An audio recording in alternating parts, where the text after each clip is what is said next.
Olá, telespectadores da TV Prevê. Estamos iniciando mais um programa IESB a Notícia e hoje o meu convidado é o professor Wellington Damascena, que é o nosso professor no curso de Relações Internacionais do IESB Prevê. Tudo bom, Wellington? Tudo bem, Said. Agradeço mais um convite e até para que a gente possa hoje destrinchar um pouco mais um assunto começado há 3 meses atrás e que com certeza vai muito longe ainda. Exato, eu pedi para você vir, né, Wellington, por conta desses últimos acontecimentos, da morte aí do Bin Laden, né, pelas tropas aí americanas, pelas tropas especiais norte-americanas, e dando continuidade, como você falou, aquela conversa que nós tivemos há um tempo atrás sobre esses tumultos, esses protestos todos no mundo árabe. Como que você viu essa questão do Bin Laden? Morreu ou não morreu? Essa é uma incógnita, porque lá se vão praticamente 10 anos daquilo que se atribuiu ao Osama Bin Laden, e em 10 anos ele se tornou um fantasma. À medida que o tempo foi passando, a gente foi verificando que o Osama Bin Laden ele era alguém que precisava ser encontrado, se falava em encontrá-lo em X lugar, Y lugar, nada assim efetivamente exposto para a comunidade internacional. E interessante também que o momento que o Osama Bin Laden ele é declarado encontrado e morto, e muito embora não tenha assim sido apresentadas algumas evidências cabais da sua morte, mostram situações, colocam imagens, exame de DNA, né? Tudo, né? Mas são coisas que até o momento a gente não pode afirmar efetivamente que morreu ou não morreu. Agora já colocaram que esse exame de DNA foi feito de uma meia-irmã dele, né? Sim. Certo? E aí já não tem tanta certeza se isso é válido ou não é válido, né? Exatamente. Fora o respeito que foi dado à história da vida dele. Se ele é sepultado de uma determinada forma ou de outra, o culto que aconteceria após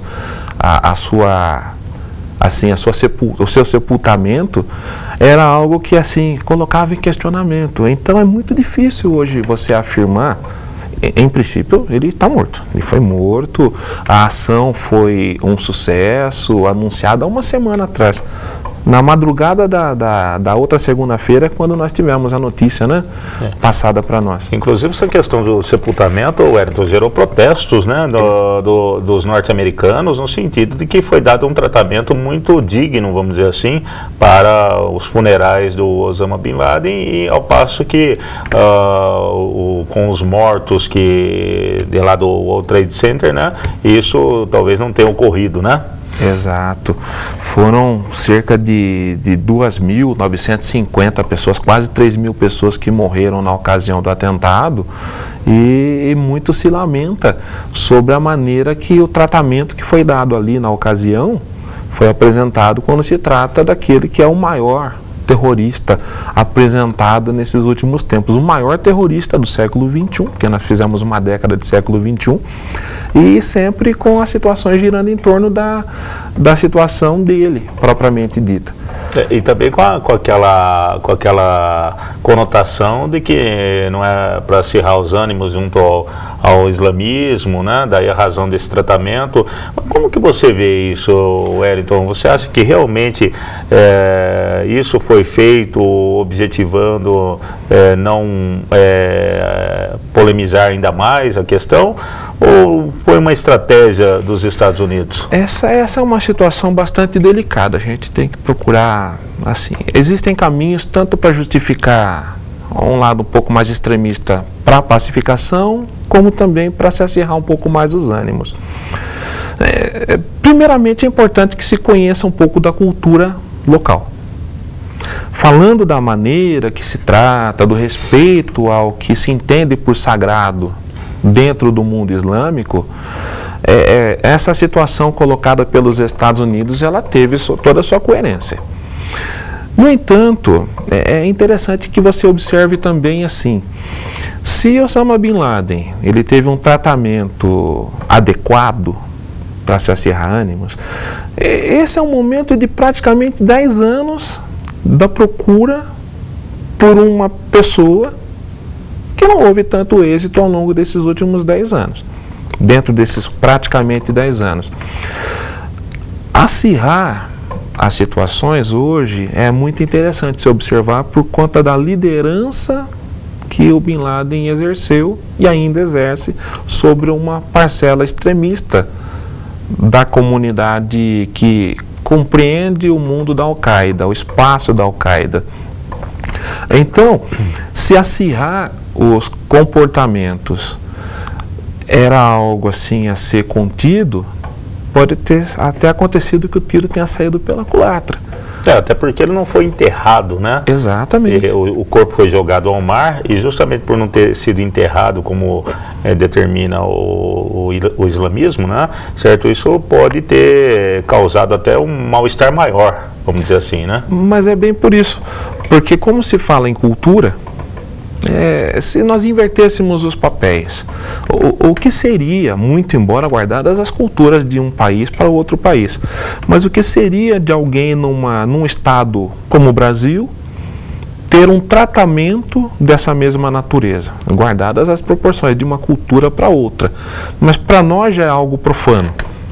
Ao passo que então num mundo mais conservador, que segue uma linha, que conserva certas tradições, isso se torna muito mais grave. Com certeza. Então isso deve instigar aqueles que seguem aquela liderança. Sim. Agora, a rede Al-Qaeda admitiu, ao que parece, a morte dele, que iria vingar a morte dele, né? Ou isso também pode ser uma estratégia da rede, ou seja, colocar que realmente ele está morto, tudo, né? Mas a própria organização ainda não ter certeza disso. Esse é um perigo. Digamos que Osama Bin Laden não estivesse morto. Digamos que essa fosse uma hipótese apenas de transmissão de informações pelos meios globalizados. Tanto que na última conversa nós falamos até a respeito das organizações em função da globalização. E adiante, vai existir um pleito eleitoral nos Estados Unidos. Apesar de que essa questão, desculpe interromper você, El, mas também eu pensei muito sobre o assunto. Eu acho que o presidente norte-americano não iria para as câmeras de televisão para anunciar a morte do homem mais procurado do mundo, né? Se isso não fosse verdade, né? Evidentemente. Mas nós vivemos uma década de incertezas. Sim. Desde o ocorrido mesmo no 11 de setembro, até então, muitas situações foram assim questionadas pela comunidade internacional. O próprio atentado no 11 de setembro, ele abriu caminho para uma investida no mundo do Oriente Médio. A porta aberta foi o Afeganistão, em sequência disso foi o Iraque.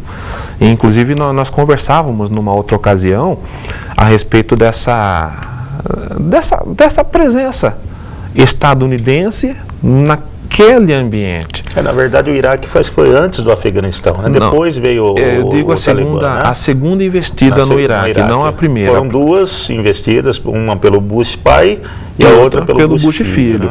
Né? E nesse meio tempo o Afeganistão também, né? Mas nesse caso específico, a porta de entrada ao Iraque é em relação à segunda investida dos Estados Unidos sobre o Iraque. Sim. A primeira investida nos anos 90 era a legitimação da soberania do Kuwait. Sim. Então, entende-se que a coalizão, ela defendeu de fato os interesses internacionais. Sim. Da soberania internacional, de um país que, embora muito menor do que o Iraque, tem todo um litoral voltado ali para a região do Golfo Pérsico, essa facilidade toda de escoamento que o Iraque até então não tinha.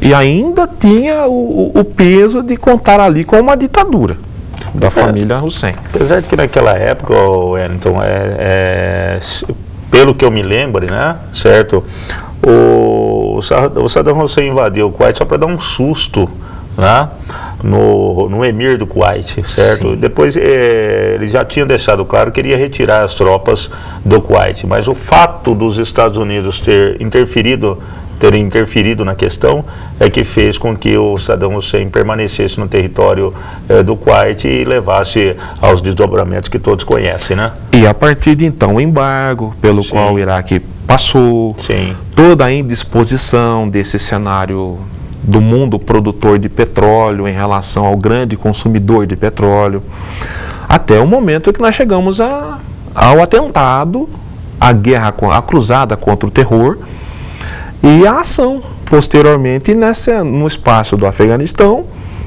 e no espaço do Estado do Iraque. O Iraque, por exemplo, hoje ele passa por situações de recomposição em função de uma democracia que foi implantada ali de uma forma um pouco atrapalhada. Hoje o povo não vive bem, talvez antes não vivesse bem também, mas de toda maneira hoje nós verificamos que existem muitas situações que são absurdas em relação à cultura local, em relação à presença do povo ali. Então a situação dos Estados Unidos é que ele está envolvido nessa questão de 1990 para cá, são 2 décadas, o fim do século XX, começo do século XXI, com a presença latente de uma possibilidade de atrito dentro do local, dentro daquela região, que não é na fronteira estadunidense. Então ficam as dúvidas. Até o atentado do World Trade Center, os Estados Unidos eles não tinham conseguido emplacar uma ação externa tão grandiosa, de um impacto tão grande como foi em relação ao Afeganistão, a cruzada contra o terror e mesmo Iraque. Após, também houve a democratização de grupos islâmicos. O caso do Talibã, a própria raiz do fundamentalismo em relação ao povo afegão, as condições que nós também elaboramos, a criação, a preparação da Al-Qaeda, até a aproximação que existia antes, né? Nesse momento aí de retaliação à Al-Qaeda, antes gozava de uma certa amizade, se a gente pudesse dizer dessa maneira. Esse é um dos aspectos que eu considero até positivo nos acontecimentos, que eu digo assim, aliás, pelos meios de comunicação, né, com relação a esses acontecimentos, que foi justamente colocar que o Osama Bin Laden era um aliado dos norte-americanos, né, e depois se posicionou contra os Estados Unidos, né, e o mundo ocidental em função da presença de tropas na Arábia Saudita, que é o seu país de origem, né, o que ele não concordou, né, na época, e daí a razão da luta dele contra o Ocidente. Sim. Né, então, nesse aspecto, eu considero que os órgãos, os meios de comunicação foram muito prudentes ao colocar a história, vamos dizer assim, de uma maneira bem clara para a população em geral. Olha, ele era um aliado, né, só que mudou de lado quando viu que o seu país também estava tomado por tropas norte-americanas, que inclusive é um grande problema na região, certo? No mundo árabe. Porque você tem países que não aceitam isso e você tem outros países, né, que aceitam a presença de quartéis norte-americanos, tropas norte-americanas nos seus territórios. E isso é um tema de muita divergência no mundo islâmico, no mundo árabe.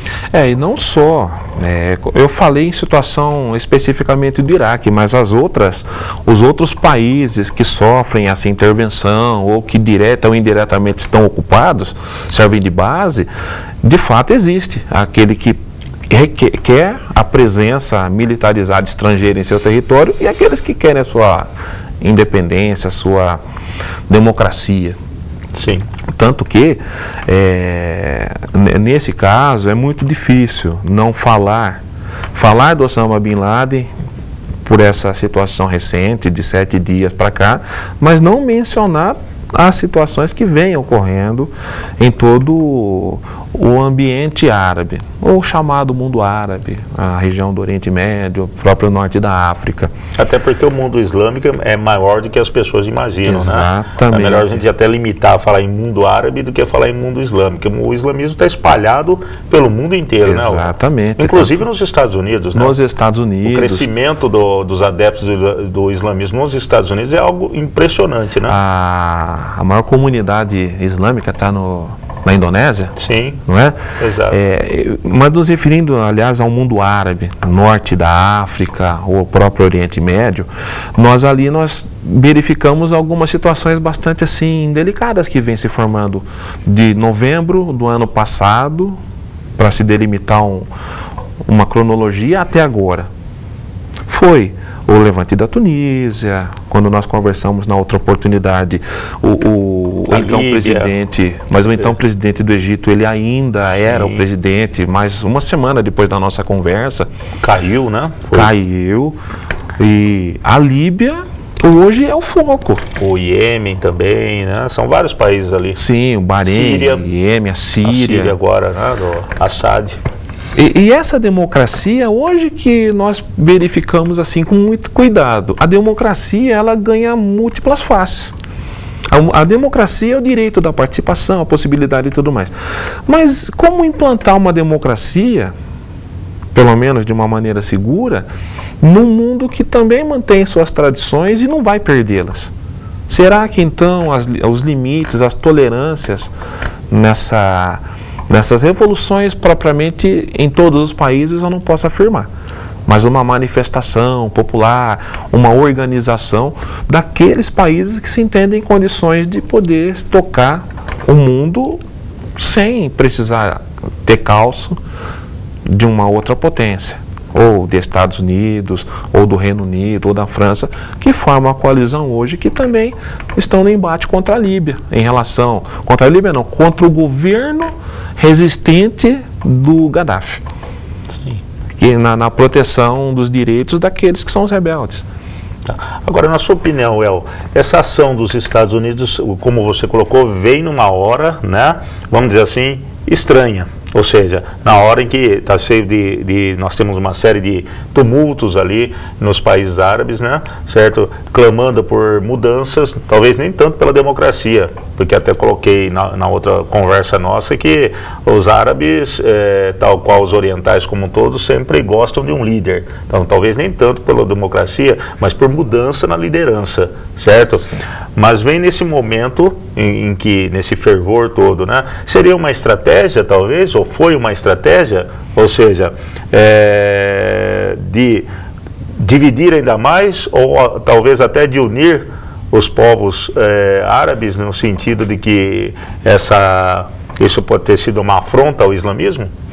Essa é uma opinião delicada, uma pergunta difícil de ser respondida. Porque uma vez o que eu estou querendo dizer para você é o seguinte: uma vez unidos, mais fácil de controlá-los. Sim. Do que desunidos, como a situação que nós estamos vivenciando hoje no mundo árabe.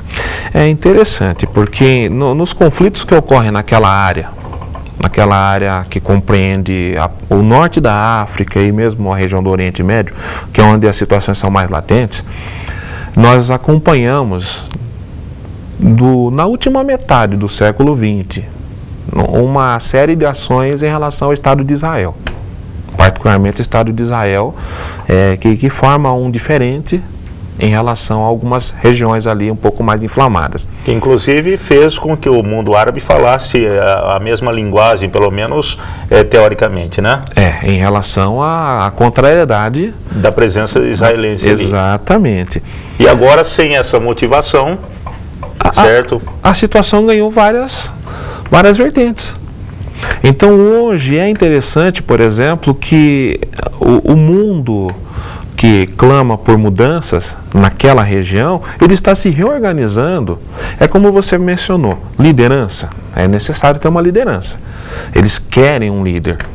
Essa liderança hoje... O líder e uma causa também, né, Wellington? Exato. Líder e causa, né? Então, mas eles têm uma causa, defesa, mas eles querem uma modificação dos seus líderes, que são líderes que estão ali, são governantes, muitos deles há 30 anos, 40 anos, 25 anos, e esse é um espaço que chama a nossa, assim, a atenção pelo fato de que está existindo uma reorganização, mesmo que em pontos distintos, por uma causa parecida. Talvez não pelos mesmos objetivos finais, mas seguindo o mesmo caminho. Esse é um processo que, se uma vez se unifique um pensamento, isso pode se tornar um problema muito sério. É difícil você imaginar hoje quem é a bola da vez numa organização unificada, mesmo que em países com levantes separados, mas numa causa parecida. Quem será mais tarde o foco de atenções naquela mesma região ou fora da região? Hoje porque o que ficou muito estranho nessa questão toda, como você colocou, 10 anos, né, dos atentados às Torres Gêmeas, né, o que ficou estranho é o seguinte: com toda a tecnologia e com toda a rede de informações que os Estados Unidos possuem, seus aliados, né, com todo o serviço secreto, né, levou-se todo esse tempo para localizar o Osama Bin Laden? E é interessante, porque hoje a gente verifica veiculado por aí que ele foi até achado numa circunstância um pouco estranha, numa mansão de 3 andares que não era bem uma mansão. Sim. Parecia mais uma clínica, mais assim, assombrosa.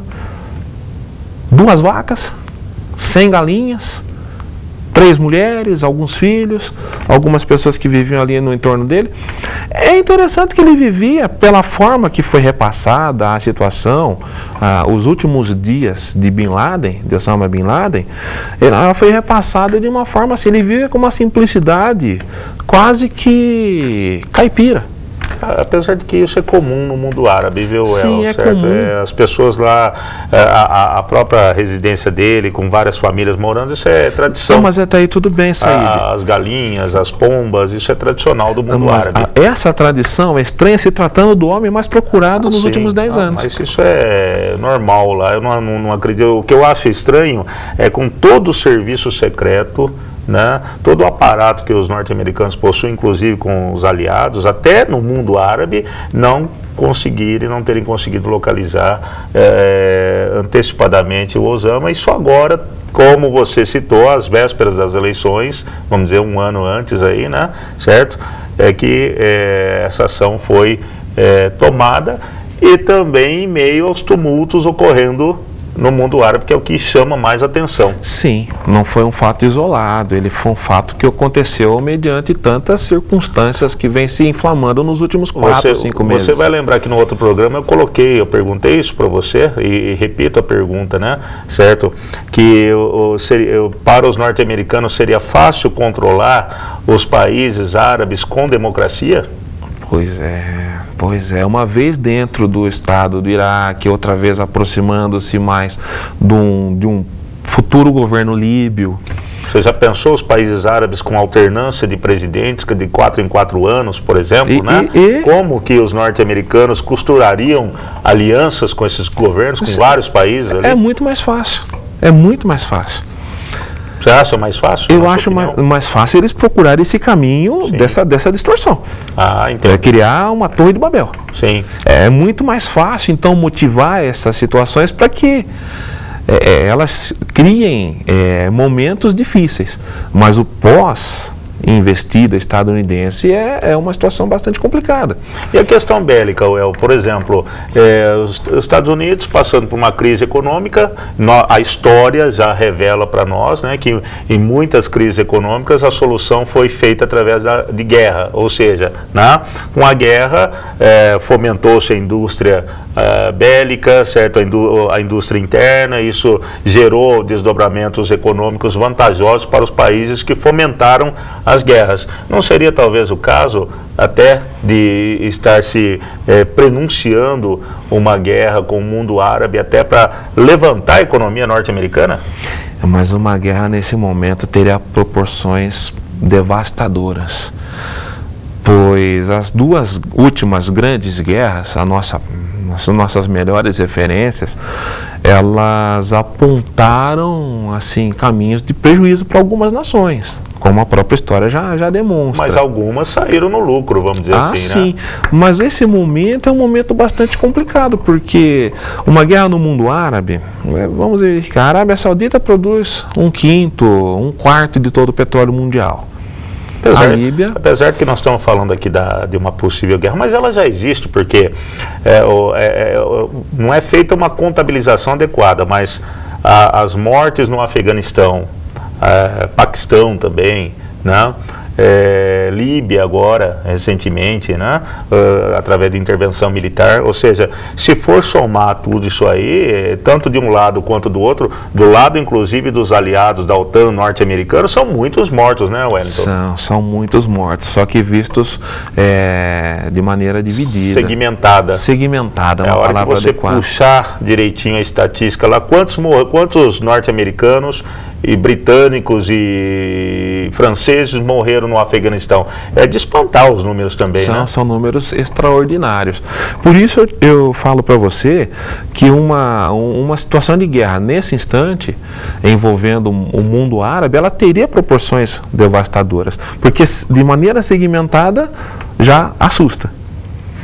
Se houvesse uma ofensiva a uma área um pouco mais abrangente, e com proporções dessa natureza, logicamente iria ser movimentado todo um comércio de armamentos. E isso, sem sombra nenhuma, seria necessário numa situação dessa natureza.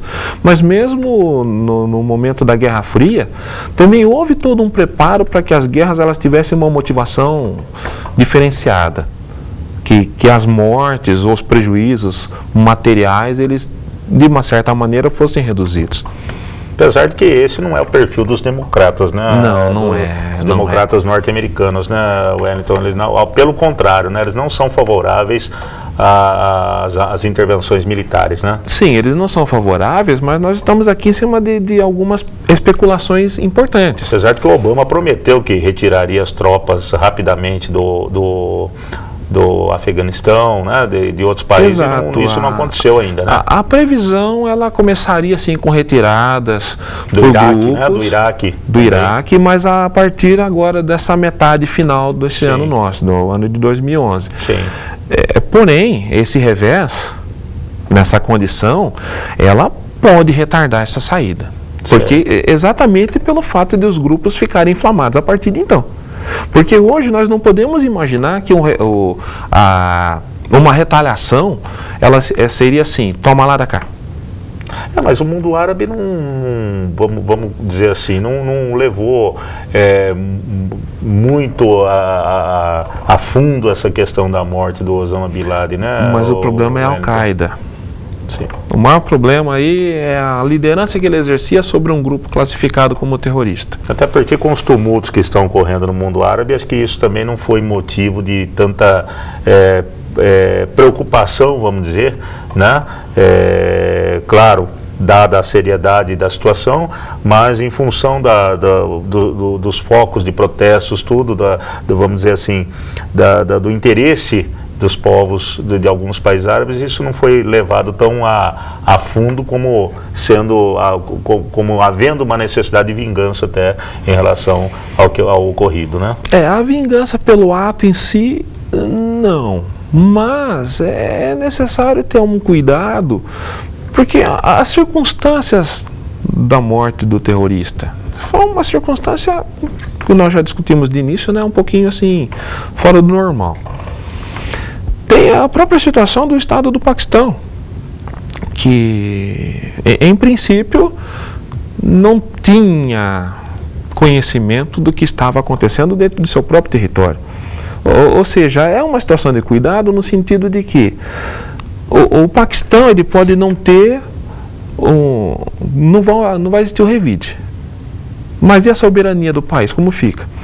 Até é de se questionar a soberania de outras nações numa condição semelhante. A ação sobre seu território, ela deve ter uma participação, a própria acomodação. O caso da morte de Osama Bin Laden, ele não esboçou uma reação no sentido de que ele pudesse assim se render. até para que ele tivesse um procedimento de julgamento como deveria o protocolo ser seguido. Apesar de que isso nós nunca vamos ficar sabendo realmente o que ocorreu, né, Wellington? Eu acredito que os norte-americanos não vão divulgar, como já falaram, né? E, de fato, exatamente o que ocorreu no momento ali da abordagem, isso vai ficar guardado a 7 chaves, né? Com certeza vai. E não só vai ficar guardado a 7 chaves, que aí a gente volta à nossa inicial. Será que vai ocorrer, por exemplo, qual é o posicionamento dos seus seguidores em relação à forma que ele foi tratado, ou que ele foi dispensado? Então, se hoje nós não temos a ideia da maneira pela qual ele teve assim, o seu tratamento como se fosse uma pessoa do mundo internacional que fosse levado para um tribunal internacional, que fosse julgado e tudo mais. Mas antes disso ele foi executado. Se ele tentou acertar, se ele estava armado, enfim, nós não vamos nunca ficar sabendo. Em princípio, ele nos mostrou reação de se render à ação. Isso deixa sempre uma interrogação. É um assunto que vai muito mais longe do que essa semana. Muita coisa deve acontecer. Com certeza. Então tá ótimo, eu gostaria de agradecer aqui a sua presença, Wellington, e com certeza nós vamos ter que fazer um terceiro programa ainda mais para frente sobre o assunto, né, e sobre o mundo árabe e as suas relações com o mundo ocidental, até porque nós vamos ter que aguardar os desdobramentos também dos acontecimentos aqui com relação à morte de Osama Bin Laden, né, muito cedo, ainda muito precoce para tirar as nossas conclusões, né? Mas o fato é que, conforme você colocou, ainda nós estamos vivenciando um período de incertezas, né? Certo? E as peças do tabuleiro de xadrez estão lá e vamos ver quais vão ser os movimentos que os jogadores vão tomar, né? Adotar diante dos fatos, né? Então gostaria de agradecer a sua presença aqui, certo, mais uma vez, e já fica ajustado um terceiro programa à medida que houver o desenrolar aí dos fatos. Sim, eu agradeço a segunda oportunidade, estou à disposição para as novas condições, até porque de fevereiro para cá foram poucos meses e muita coisa ocorreu. Ou seja, nós tivemos uma conversa que realmente ela é esclarecedora até esse momento, mas nos próximos minutos a gente já não sabe o que vai acontecer no mundo de uma forma geral. Tá ótimo, então gostaria de agradecer ao professor Wellington Damasceno, que é nosso professor do curso de Relações Internacionais do IESE-Prevê, e eu peço a você, telespectador, que continue assistindo a programação da TV Prevê. TV Prevê, o canal da educação.